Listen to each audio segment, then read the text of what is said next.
The atmosphere was charged with tension, as a band of pirates found themselves in an unexpected predicament.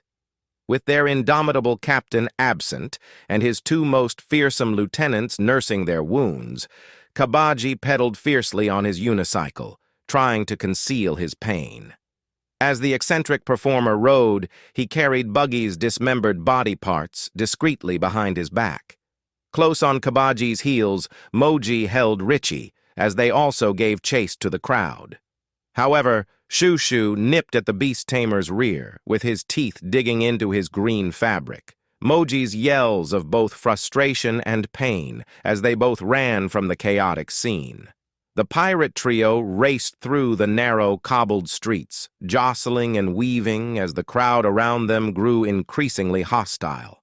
Angry citizens, enraged by their presence, banded together with their pitchforks, determined to rid their peaceful town of the scoundrels who had destroyed it. The mob's fervor reached its zenith as they finally seized their chance, collectively propelling Kabaji, Moji, Richie, and their dismembered captain out of town.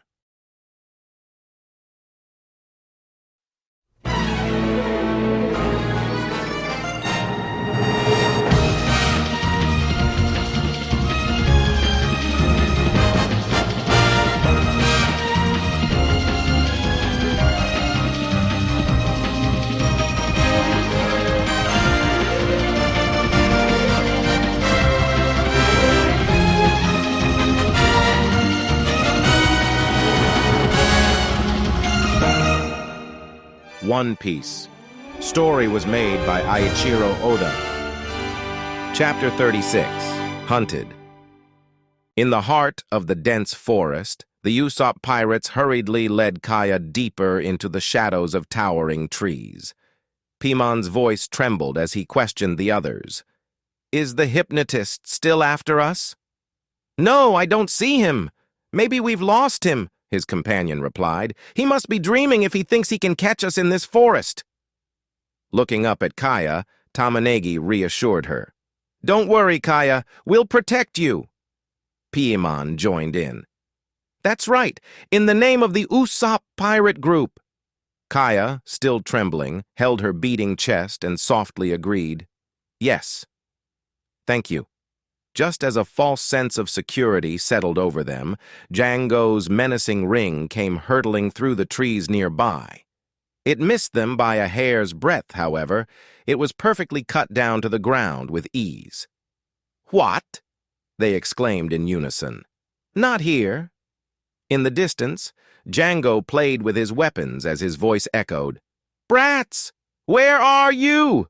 Don't think you can get away!" Panic gripped the group as they realized the hypnotist was relentless. "He's coming!" Piemon couldn't hide his terror. "What?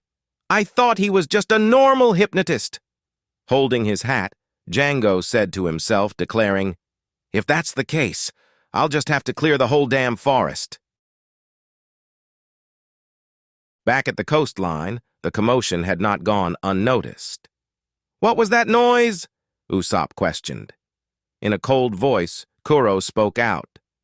"Well, that's probably just Django losing his temper. You can see for yourself, but you will probably be too late. We'd better hurry." "Can you?" he questioned. Trying to pick himself up, Usopp shouted, "Damn, you two have stayed together for 3 years. Don't you have any feelings for her?" Kuro's callousness revealed his true nature. "No. As I've said before, Kaya is just a pawn in my plan. And if she dies, I might actually thank her." "This guy's beyond saving," Zoro retorts, while Luffy's flared his nose aggressively. "I never thought of saving him." Usopp, though injured and unable to move, declared, "I can't let you do whatever you want!" Pushing through, he charged up the steep slope, his heart pounding with the urgency of his mission. "Must go and save them! Otherwise, they'll all be killed. There's not a second to lose," he thought to himself. Kuro looked at him with a mocking grin. "Oh, you can still move. Impressive. Buchi!" As Usopp sprinted, the enraged Buchi dashed towards him with his white claws menacingly raised. However, Zoro intercepted the threat, holding one of his blades against Bucci's neck. "Don't get in the way.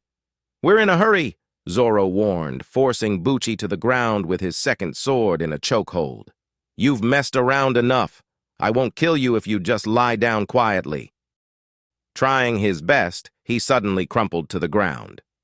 "Usopp!" Luffy called out. In his best effort, Usopp replied, "Damn! Damn it! I can't move my body!" Kuro couldn't help but laugh at Usopp's predicament. "You're a joke. It's probably safer for you to lie down here anyway. Even if you can catch up with Django, you're still no match for him." But he refused to give up. With tears welling in his eyes, he boldly remarks, "Even if I'm no match for him, I'll still protect them. I will protect them." "Huh? Usopp?" With a sudden burst of rage, Bucci pushed forward and slammed Zoro against the rocky walls of the slope. Struggling to get up, Usopp declared, "I'm the captain of Usopp Pirate Group. I'm a brave warrior of the sea. I won't let you hurt the villagers." The other pirates mocked Usopp, their laughter cutting through the tense air. "Look at him, shouting out loud in a weird style like that." So pathetic. As the Black Cat pirates reveled in their cruelty, a massive boulder suddenly crashed down upon them, drowning their laughter in a cacophonous roar of screams. Luffy glared back menacingly. "If you dare laugh at Usopp again, I will kill you all." The pirates couldn't help but hold in their fears. Pouncing on Zoro, Bucci rushed towards him once more, but the swordsman held him at bay with his 3 swords.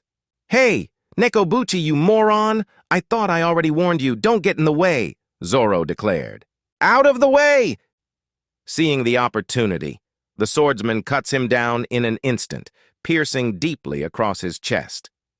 Kuro calmly adjusted his glasses, watching as Zoro finally made the finishing strike against Bucci, ending the conflict. The Black Cat pirates were in shock. Even the hypnotized Bucci was... "Luffy, I'm gonna take Usopp and go after that bastard hypnotist," he said.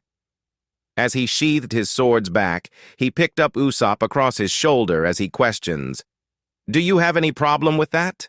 "Nope. Go quickly," Luffy replied. Kuro looked down from the slope as Zoro and Usopp moved up, his calculating gaze following their every step. "Sorry," Usopp told him. Zoro contemplated for a moment. "It would actually be faster if I go alone, but we're going into the woods, and if you don't guide me, I won't be able to find them." "Hey you," Kuro said, addressing the pair. "Who said you could get through me?" "I did!" Luffy's voice thundered as he stretched his arm in a punch towards the butler. "Go, Zoro! Go, Usopp!" But Kuro proved to be too elusive, gracefully evading Luffy's attacks. "Another punch!" Luffy's frustration mounted as his strikes hit nothing but air. "He disappeared!" Kuro seized the opportunity and struck Luffy from behind. However, the rubbery young pirate dodged close to the ground and unleashed a bold counterattack with his legs. "Gomu! Gomu no! Spear!" Lunging forward, Luffy aimed to strike Kuro down, but he vanished once more. "Damn! Disappeared again!" Kuro observed Luffy's determination with a certain intrigue. "Never mind. They already got up the slope. That kid! He actually dares to challenge Captain Kuro!" The pirate stammered from below. Taking his time, Kuro decided to engage in a brief conversation with Luffy. "Before we fight, I want to ask you one question. You're a stranger here. Why are you getting so involved with this village?" Luffy's answer was simple. "I have a friend in this village that I don't want to see dead." As Zoro and Usopp ventured deeper into the forest, their voices echoed through the trees. "East! East! I told you go east! How am I supposed to know which side is east? Just say left or right," Zoro grumbled. "Then turn around and go right." "You mean go back?" he retorts. Kuro couldn't help but remark, "What a simple reason. Are you really okay with it? After all, it'll be your reason for dying." "That's okay," Luffy answered with confidence. "I'm not gonna die anyway." In the heart of the dense forest, The air hung heavy with the acrid scent of upturned earth and shattered trees. Django scanned the fallen timber with a pair of discs in his hands. "Where'd they go?" he pondered, his hands pressed to his ears. Further ahead, Kaya couldn't help but gasp as she succumbed to the torment of her illness. With a trembling sigh, she fell to the ground, aching and helpless. "Kaya!" "I'm sorry. You boys, keep going ahead," Kaya said weakly. "What are you saying? We are here to protect you, Kaya." Nin Jin, one of the boys, protested vehemently. Kaya's head throbbed crimson with the intensity of her ailment. Her vision blurred as the boys continued to press her, their voices merging into a desperate chorus. "Oh no! She looks really sick!" "What? Hang in there, Kaya! We must take her to the doctor!" Tamanegi exclaimed, his concern deepening. "Idiot! We're running for our lives now!" Paimon shouted, his eyes darting around for any sign of danger. "But it's too dangerous to let her go on." Tamanegi, torn between duty and friendship, looked back at Kaya, his heart heavy with worry. Paimon then turned to his comrades with a commanding voice. "All right then, we'll have to make a decision, Usopp Pirate Group." "Okay, we're gonna fight," the boys agreed. "There you are."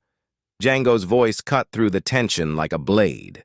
The three boys turned to face him, their expressions a mix of shock and fear.